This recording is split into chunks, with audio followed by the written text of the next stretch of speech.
My name is Isaiah. My name is Isaiah from.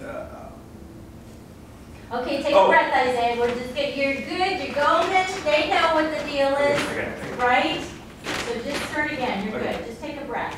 It's different having people here, right? Yeah. Take a breath. It's good. My name is Isaiah, from the Hebrew meaning God is salvation. It consists of 6 letters and 3 syllables. I-Z-A. Word. Or so it says on babynames.com. According to Bible.org, the book of Isaiah was considered to be, the book of Isaiah is one of the most important in the Old Testament. And Isaiah himself, he was a prophet and was considered to be one of the greatest of them all.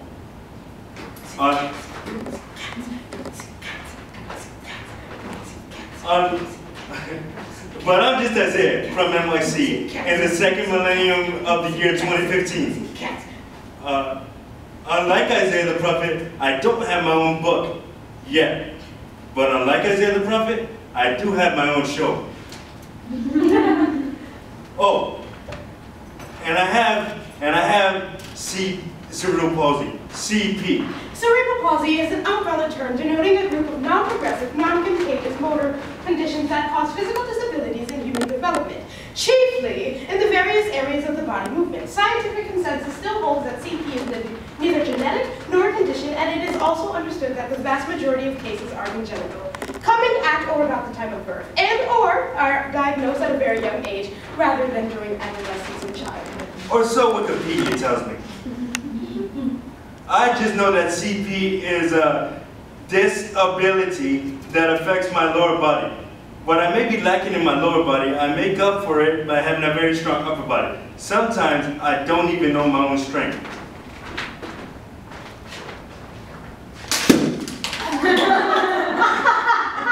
Oh no, but don't feel sorry for me. I don't want anyone to feel sorry for me.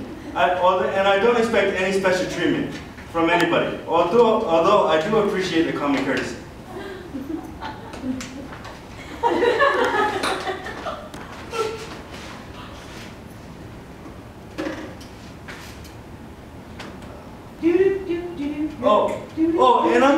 And I'm just a normal guy. And I'm just a normal guy, kind of like who's invincible from the waist up, kind of like Achilles.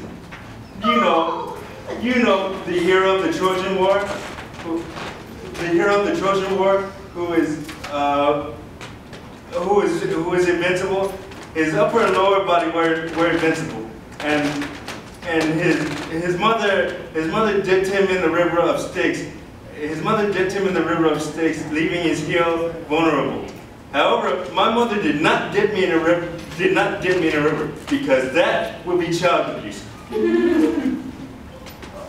But I don't have an Achilles heel, but I do have an Achilles tendon. Oh. You've grown. All right. What I do mean is I have Achilles tendencies. And my Achilles heel is my toe, my right big toe. There's a hole when you make right toe. There's a hole when you make right toe. There's a hole when you make right toe. Oh, I'm paralyzed. I have a short piercing pain on my left side, other left. Mom, I can't move. Mom, Okay, take a breath, Isaiah. You're good. You got it. You're just not. You're getting. You got it. Okay. You're not invincible. I'm not invincible. I am flawed because I ignore pain. My mom knows this. She tells me you're playing with fire. The doctor says you're lucky. From 2009 to 2011, I had a total of 10 surgeries to close the hole in my right big toe. What's the difference between you and and Achilles? Oh, the difference between Achilles and I? Modern medicine. Another difference between Achilles and I is Hector. I like to start out, is Hector. In the world of Greek myths, Achilles is Hector's enemy. But in this story, he is my friend, my best friend. I'd like to start out this story about Hector by saying in no way am I trying to be politically correct when using the C word. I mean crippled people. Oh my God, you're like a bunch of 5-year-olds hearing their mom say fuck for the first time. Ooh, Daddy said a bad word. Mommy, what does fuck mean? Now, sweetie, you shouldn't use that word. But Daddy did. Eat your dinner.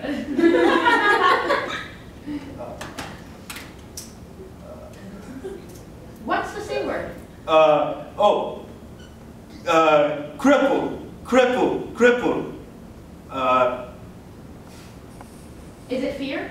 Oh, why is this word fear? Why is it so taboo? Hell, I like this little word this little 2-syllable adjective so much that I even altered its spelling. Hell, I even spell it with a K because it just sounds cooler. And I even came up with the term crippled moment. What is a crippled moment? You ask? A crippled moment is one of those times where, as much as you don't want it to happen, your unique ability just shines through. An example? When I go to see World War Z in theaters, and I hear a really loud bang. What happens to you when you hear a really loud bang? What happens when I hear a loud bang? I jump out of my chair. When I'm around friends and it happens, we just laugh it off. But when I'm in class in the middle of the day in broad daylight with a bunch of people I don't really know, I laugh. And I laugh with my whole soul. Back to Hector. Now back to Hector. He sits about 5'5" and weighs 130 pounds. Is Hector in a wheelchair? Yeah, Hector's in a wheelchair, but his disability is very different from mine. He has spina bifida. Is a birth defect that occurs when the spinal cord and the backbone of the baby don't close completely before birth. This can cause the spinal cord and the tissue covering it to stick out of the baby's back. Some of the symptoms of this condition include weakness in the hips, legs, partial paralysis, loss of bladder, bowel movements, excessive fluid buildup around the brain, and a learning disability. Or so it says on WebMD.com. See, I do my research. How long have you been best friends with Hector? Hector and I have been best friends for 11 years, and he informed me during a recent phone conversation that I had with him that he and his family moved from Ambato, Ecuador, and the reason why they moved here was because his father left his mother Cecilia at the age of 2, and she wanted to move to the U.S. He and his sister Diana to move to the U.S. So they could get all the healthcare opportunities that she never had, and opportunities for the best education that she never had. Did Hector like you when you first met? Nah, actually he thought I was a dick. We laugh about it every time. He brings it up. But I think the reason why he thought this is because my circle of friends was very small. It consisted of my friends Jason and Sal, who I've known since I was 5 and went to junior high school and elementary school with, and my friends Dave and Stephanie, who I both went to junior high school with. I respect Hector because he's a straight shooter, and I'll tell you what he thinks of you to your face, whether you like it or not. Was Hector the president of Cripple Nation? Yeah, Hector was the president of the Cripple Nation, and I was the vice president of the Cripple Nation. We couldn't figure out who was going to be the president and vice president when we started it, so we decided to settle this debate the old-fashioned way, a game of rock, paper, scissors. If I lost, I would be if I won, I would be the president. And if I lost, I would be the vice president and vice versa. I ended up losing. But we ended up, but hey, we shared, I was happy at the fact that we shared equal power in all group making decisions, and I was the president during his absence. Tell me about the documentary. The documentary premiered during senior award night, and it was titled Cripple Nation, We Just Wanted to Be Heard. It would give us a chance, it would give people that didn't know about our group and what we're doing to learn a little bit more about it and to learn about me as an individual.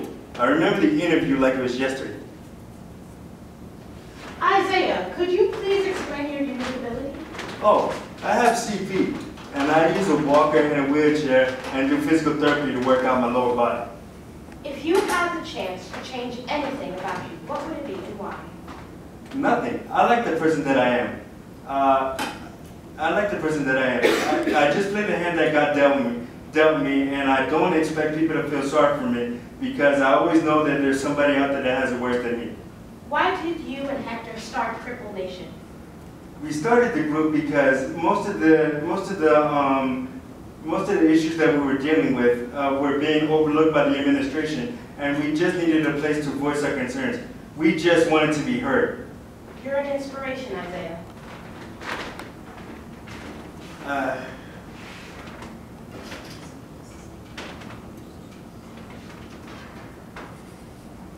Oh, we brought a tear to my Mr. Jarvis Macho. Oh, I remember the documentary premiered at senior award night. I remember looking around at the audience at the end of it and seeing a lot of people crying. Ms. Martin Ventura, who had shown the documentary to her husband a few days prior to its premiere, said, "What is the message of the Cripple Nation?" The message of the Cripple Nation is that being different is okay, and that you don't necessarily have to be differently able to be a member. Being different is okay. Okay. Despite all the injuries that I suffered during my college career, I was able to enjoy my senior year at John Jay College to its fullest. One of my favorite classes was Professor Duffy's improv class. She's very energetic and has a very deep passion for what she does. Hell, if it wasn't for her demanding the best out of me in every class, I wouldn't be sitting up here talking to you today.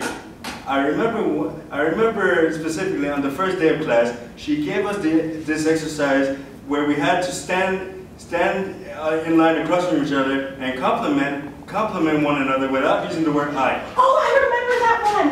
Oh my gosh. You're so cool. Your shirt is awesome. I love your shirt. Your red hair's on fleek. What's another one of your favorite moments with Duffy?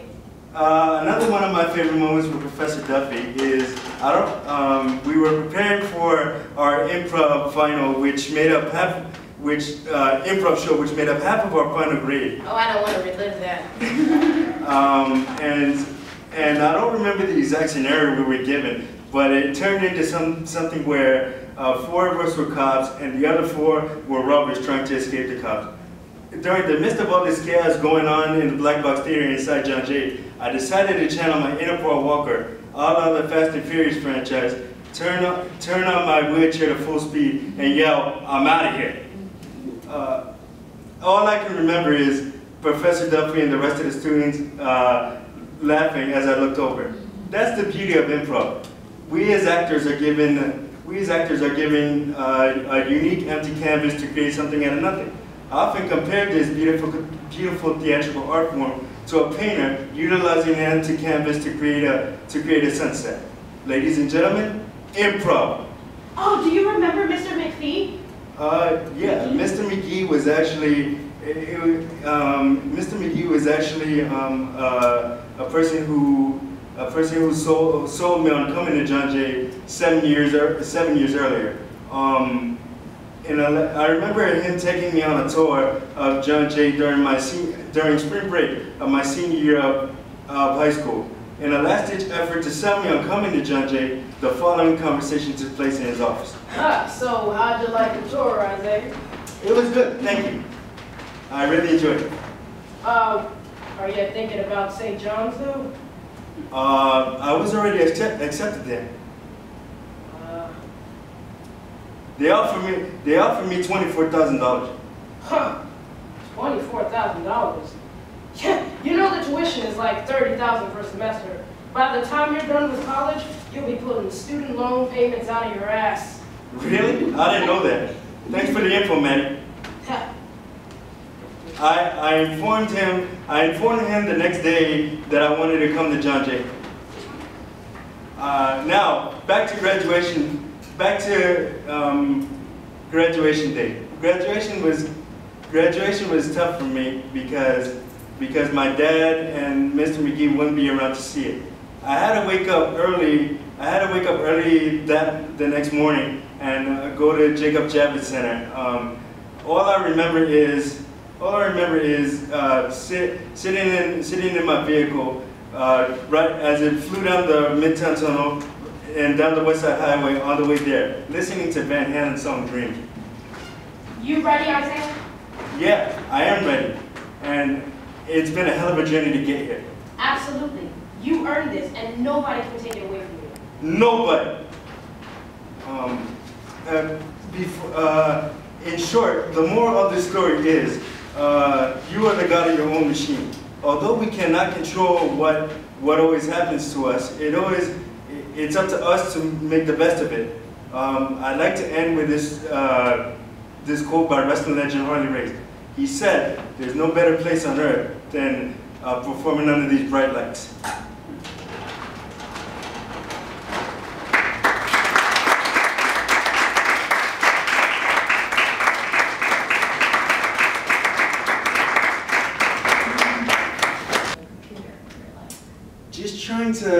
Just trying to bring all the characters to life that I've met over the course of my life and everything, and just trying to reenact every single conversation that I've had with them, and to remember all that was very frustrating, but I did, and here it is. Yes, please, thank you. Yeah. How does it feel performing in front of an audience today? Like I said, it's very gratifying, and although you guys are an audience, you guys are like my best friends, so it's just like it's just like having a casual conversation with you guys and just turning this form of theater into a casual conversation, and that's how I thought about it. I just wanted to say hi. Oh. How are you, Isaiah? Good. It's great to see you here. I just want to, congratulate you for just being here and doing this is huge. Thanks. Just to have the courage to, sort of put your life on paper and to share it with the world is really special. So I just want to say congratulations. Yeah, my 11th grade chemistry teacher. A quick question. Sure. Whose brilliant idea was it to add this young lady right here? I didn't know until yesterday, so you can thank Professor Duffy and Tony for doing this. It was just working with her in rehearsal yesterday. It was just awesome. We had so much fun.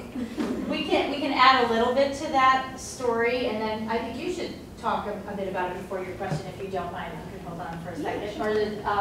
But this is all started because we didn't know what to do. We create a piece. That's what I do. I devise pieces, and I go, what could they do with this? And there were two other women in here yesterday, very opinionated. Four powerful women. Four powerful women. Yeah, and we were imagine trying for to me think, just sitting around watching this. what are certain things we could do? And one of the women said, we were going, can we do like kind of a rap thing with I'm just Isaiah from NYC, and one of the women said, oh, I saw this thing on YouTube. How you do it? You didn't do it really loud. No. What is it? Boots and cats. Boots and cats. Boots and cats. So that's how this started, and then it was like, well, now you can be in here. Now you can do this. So that it's, and one of our ideas at the beginning was to have a, you know, if there was a bigger, fuller production of this, to have a Greek chorus. Because there's a Greek thing happening. So she became the Greek chorus, and she became his movement, his body. Yes, so, sorry. Okay, I actually really like how I did the parallel between the two. It felt really like an interview, but it was almost like he was Zach Norris, and he would stop, and then like the world would happen around him, Yeah. on freeze mode, and then she would continue her interview. So I really liked that element, and I thought, well, now you explained that it wasn't necessarily planned out that way. Yeah. But that's what it felt like to me, so I didn't know until you explained that. Which is fabulous, because that's the whole, that's what occurs. We do things, but it's the audience that makes the meaning. So we can do all kinds of things, but you're the one who says, this is what I saw. Everyone's gonna see something different, you know? And I don't know what you saw as you were doing it. I got, when we started doing more of this, it's the same thing that you're saying, like, she's his body, she's the one who's moving around. She can do this, so this is this component of it. So there were a lot of things that happened. What was it like for you for me to go, now do this, Tony, come up with something? Well, I was here out of support because we both know her because she's been our theater teacher. So she was just like, hey, can you help support me? And I'm like, yeah, sure. And then I met Isaiah, who's awesome. And then like all of a sudden I was just thrusted into this. And Isaiah being like the person that he is, he was like, yeah, all for it. And I'm like, sure, you know, if I'm not imposing anything. But it was great to just like talk to him and learn his story and just, you know, be a part of this because it's an amazing story that he has to share. I just wanted to say that she actually sat through the whole thing before we started coming up with this. So I commend her, but she actually sat through as I read the whole thing during the beginning of rehearsal yesterday. So It was close to 40 40 pages. pages. Yeah, we commend you. Yeah. Any other questions? Yes. So what are your next steps? where do we go from here? I guess we're going to look at more of the script because, like Professor Duffy said, we cut a lot of stuff just for time constraints today. I would have loved to perform the whole thing for you guys, but unfortunately we don't have enough time to do all that. But in the future, hopefully this gets turned into a full-blown production, and we'll see where it goes. So talk to them about Madison Square Garden, and you call them? I love this story. Yeah, Madison Square Garden. I've always said, you know, performing at Madison Square Garden would be like the end-all be-all for me. Like if I were to die right afterwards, it would just be like the greatest thing ever. But yeah, as you know, looking into it and stuff like that, it's hard to make it a reality. But you know, hopefully we'll get somewhere with this thing. Maybe not Madison Square Garden, but we'll get somewhere with this. Do you have questions for your supporters? Yeah, how did you guys like it? Did you guys? I found it somewhat emotional at some points because I felt like I needed to just go hug you. And I just, Oh. You can if you want to. Absolutely do that. No, I Yeah. enjoyed the comic relief. Like the bottle, that was priceless. Yes, well, that was a surprise to us too. It wasn't supposed to go like that. Can you prove it? Oh, it's already crushed. Were you just supposed to crush the bottle? Yeah. Yeah, the cap wasn't supposed to fly off or anything like Yeah, that. that was hysterical. I don't even know if you could do that again. I don't know if that. And funny thing is, did I use my right hand to crush it or? Yeah. I did? You used your left hand. I did use my left. I was like, okay, if I use my right hand to crush it, that would have been no. But yeah, this is and there's a lot of stuff that was cut, and it gets very emotional. I mean, I wrote this because it's basically my life, and I like to think I've lived a pretty interesting life up until this point. So, you know, just trying to share it with the world or whoever wants to hear it, and hopefully they enjoy it. They enjoyed me performing it as much as I did writing it and going through this whole process. What else would you like to hear? I have one question. Oh, ask your question. Sorry. When you originally sent me what you wrote, and I read it, the part when you talk about your big toe, and you kind of repeated, Yeah. you sang it. Yeah. When I originally read it, I read it so, it was like, so deep. I was just like, this has to be one of the best, like the best parts of it. Yeah. But I didn't read it singing. I read it really like serious and kind of just like if you could feel your heartbeat pumping, that's how I read it, with the panic. Yeah. It was kind of like, we kind of took the singing part from, there's an episode of Family Guy where Stewie's in a, where Stewie's kind of like in a nursing home and he's performing, he's got his guitar, and he's like, there's a hole in the bottom of the seat. And so we kind of just went with that kind of vibe, and that's how it came about. Yeah, for this performance, but when we were writing it, I had to say it was holy, Joe's Yeah. my big right toe. That, but this is also demonstrates all their actors. Yeah. Look at something. So what would you like to hear about his life that you may not have heard today, that he should add? And so you've already read it, so you have. No, she read I read the early part of it. Yeah. No, that's okay, because you Before all know. the edits. Yeah, before. Get out of here. Okay. Yeah, I mean, we have time for like a bonus story if you guys want to.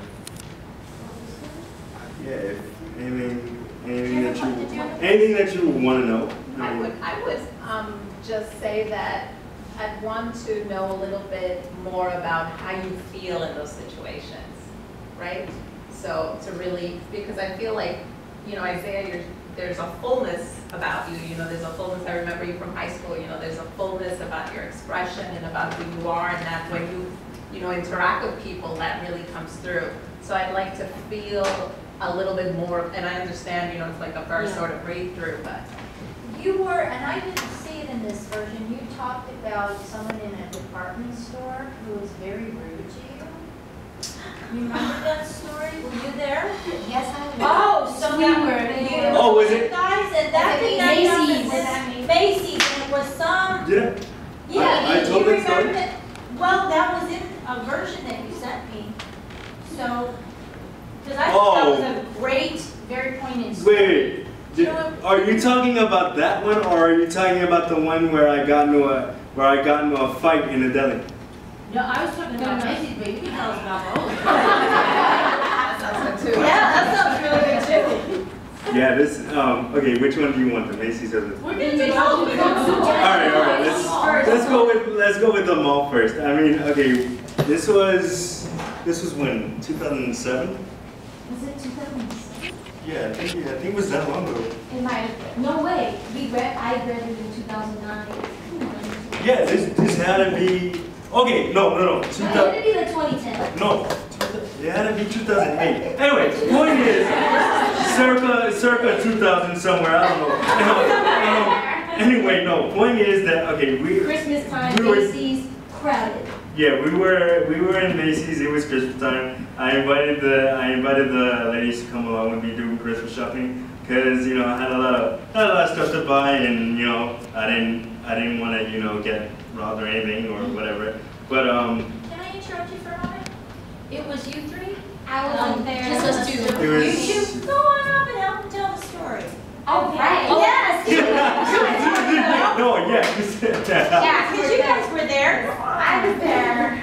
Come on, let's. So I'm just gonna make it a point that the rows in Macy's were very narrow to begin with. So Isaiah's navigating, and we did find help from one of the employees somewhere. And this woman who was so also Rhea shopping, Rhea. we're going through the aisles, I'm like, okay, and I'm gonna be the woman, you Okay, you be the woman, you do your thing, Isaiah, you do your thing. I just stand here because I'm gonna, yes, you reacted. Okay. Don't turn in that direction. She's gonna be the woman. Okay, I got it. Okay, so I'm just gonna be rude and act like you guys don't exist and like just step all over you. Like, I gotta go get this perfume. And I ran after her and I'm like, excuse me. And I'm like, Christine, calm down. No, and I was like, you stepped over my friend. Don't you ever do that. That's so rude. How dare you?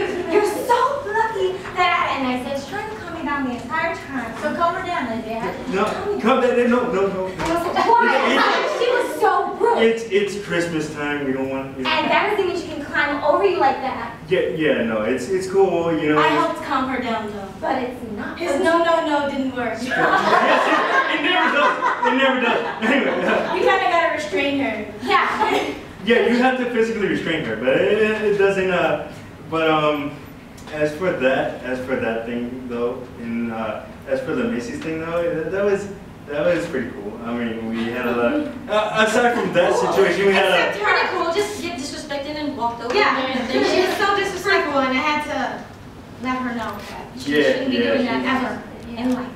Should have apologized. No, she walked away and she was, she was too busy getting her gift. It's kind of like, what would you do, right? Yeah. So what about the deli where you guys? Oh yeah, no. This is a solo This thing. one. This is a solo So thing. tell us about the solo. Okay, And if so. Tony can jump in, she will. Okay, so here it is. I was working a summer job in 2012, and I was at a deli getting breakfast in the morning because, like, I work 10 minutes from where my house is 10 minutes from where I work at. So, you know, I walk in the deli and I roll into the deli every morning like I normally do and order. I forgot what I had that day, but so anyway, there's this guy standing in front of me, right?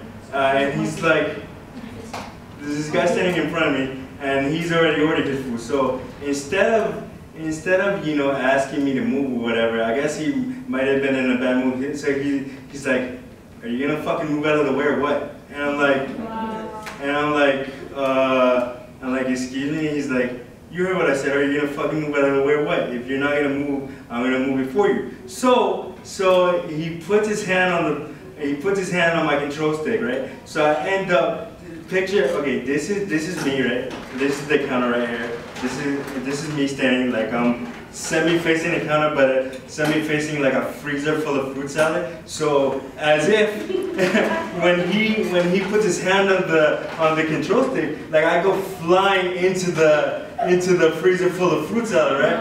And like the glass ends up breaking or whatever. So he walks out, and he doesn't think I'm gonna go after him. So what do you call it? I'm like, hold on, I'll be right back. So I go after him. Like I catch him like halfway down the block or whatever. I'm like, yo, dude, you just sent me into a fruit salad, freezer full of fruit salad. And then he doesn't say anything, right? So him and I exchange words. I don't remember what the exact conversation was, but it wasn't very pleasant. So what do you call it? So he turns his back thinking I'm not gonna do anything, like I'm gonna turn my back too. So in turn, he ends up swinging at me. I duck and then I hit him. I hit him once, and then he swings at me again. I hit him again, and then the third time I hit him again, and then this time he's knocked out. So what do you call it? What happened? In turn, I ended up knocking the guy out or whatever, and you know, I didn't want to wait for the police or whatever, so I just went to work and what do you call it? All of a sudden. You said you left your breakfast. You didn't get yours? Yeah. All of a sudden. So I left my breakfast and I was like, okay. So then, like a few minutes later, I had this. See, this is the mistake of social media. Like every time that something happens, somebody got to post it on social media. So I post what happens on social media, and then like within seconds. My friend who I grew up with, his name is Epi. I call him Big Homie though. Like he writes something on Facebook, and then somehow it gets around on my knees which then gets around my mom, and then my mom's ready to go down there in her pajamas and everything, and with my uncle, and see if I'm hurt or whatever. And then she's like, "Are you hurt?" Because like as I stated in the story, you know, my mom knows when I ignore pain. So if I'm hurt, I'm not gonna say anything because you know she's gonna make a big scene. So what do you call it? I'm like, "No, mom, I'm not hurt." And then what do you call it? So then later on, okay, work goes fine. Later on that day, I used to have a physical therapist that used to come to my house, right? So somehow he finds out about it, and he's like, "Oh, I didn't know we had another Floyd Mayweather in the house." And then I was like, "Oh, okay, yeah." See, and the moral of this story is never put anything on Facebook that you don't want your parents finding out. But that's what happened. I can see that in a plate bowl, a freezer full of fruit salad. Absolutely.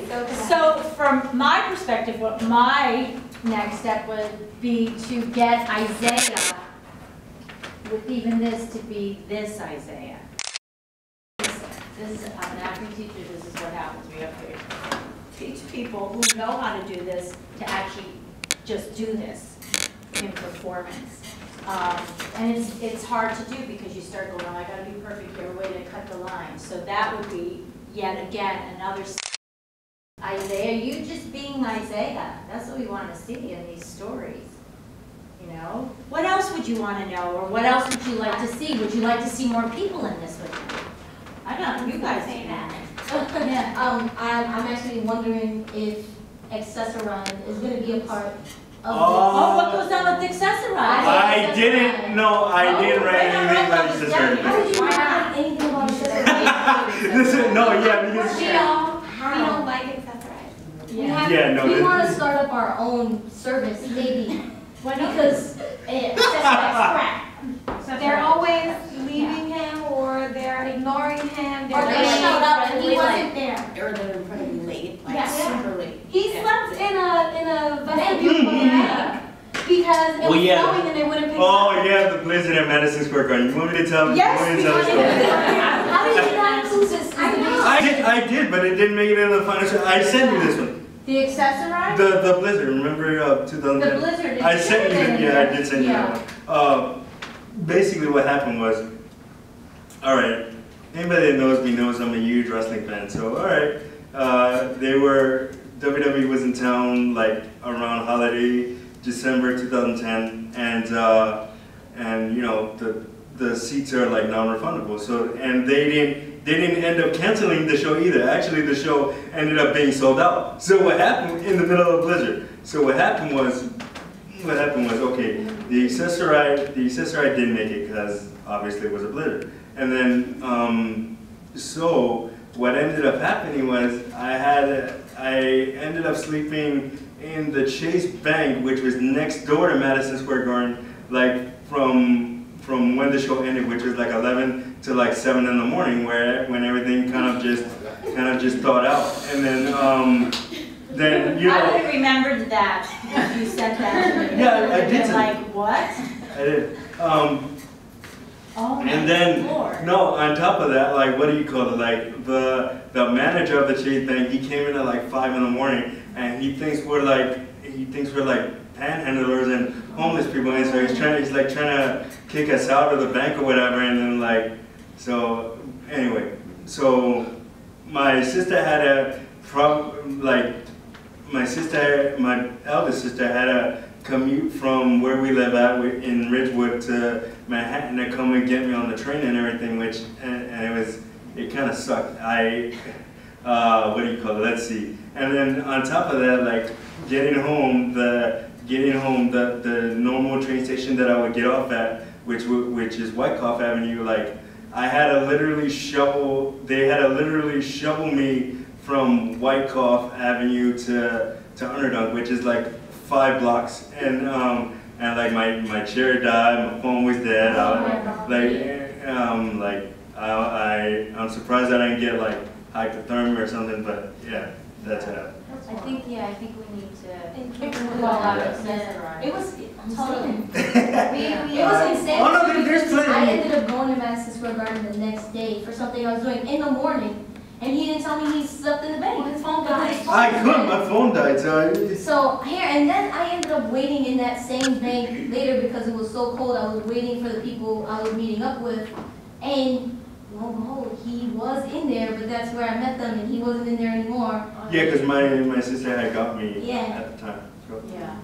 Well, I think next steps for you is to sit down with these women here and say, what do I need to put in and hear their side of the stories too, because I think What they're else do you great want to chorus put, like- as well. Yeah, 'cause- We had a couple of TGI Friday. Yeah, absolutely. Oh yeah, that incident. But What's this? Not the incident, but we used to just we would go to the movies and then go to TGI Fridays after and Oh, you're not discuss the movie that he initially wanted to make before we started this. which Oh, right, was right. yeah, no, we're probably not gonna do that, but Which was pretty much like a bucket list. Yeah. Well, A big long bucket list of. just good. Yeah, the Megan Fox thing. We'll handle that later. No, we're not laughing at Megan Fox. now I do. Oh yeah. What did he do? I do remember you having a slow-moving vehicle flag in class on the back of your. Which is Oh, yeah. the flag is not there, but the light is still there. Yeah. He used to have the flag and all. Oh, He the used to light up so they would see The- him. the sizzler engine? The Oh, yeah. accessoride was like, I wrote in his accessoride a few times and there was once we were waiting to make a movie. Wait. Oh, sorry. what? Remember that time after finals we're like, let's go to the movies? Oh yeah, we were gonna go And the watch. guy was waiting on the other street and he left and had to come back and then was cursing at us. Yeah, oh yeah, that's. Okay, wait, I'm sorry. His accessoride one time was driving him home and was upset, I think about a breakup or something, and he hit the railing. Do you remember? Oh yeah, that's right. He was Yeah, driving he hit the railing in the mid-tunnel, and he's like grinding the rail. Yeah. I do remember one time an accessoride guy he was driving and he knocked over, he hit this elder gentleman. And he was just gonna leave. And this poor guy's in the street. It was like stood in front of the truck and said, you can't go anywhere. I'm calling 911. It's very fascinating. You need to sit down a little bit more and talk to them. These are great. I mean, yeah, there's plenty of stories that we have that we can probably just make our own one-man show out of, or our own show out of, but. But now the other women, but the other one man and a lot of women. Yeah. This is very interesting. They have 4 women yesterday. Got a room for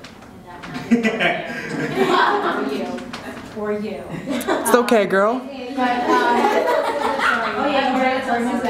But part of that, Really, you guys the gonna thing do is that? that we have to take it that it's not just stories. It's stories, but how do we then? That's true, like, make it- cause now, like I said, you have to, like, with all those accessory things and all those, we'd have to remember the exact conversations that happened, you know. They don't have to always. Well, actually, no, that's the theatrical license, and that's a little bit of what the shaping was. You don't have to worry about exact things, because you're making a point. What's the point of accessoride?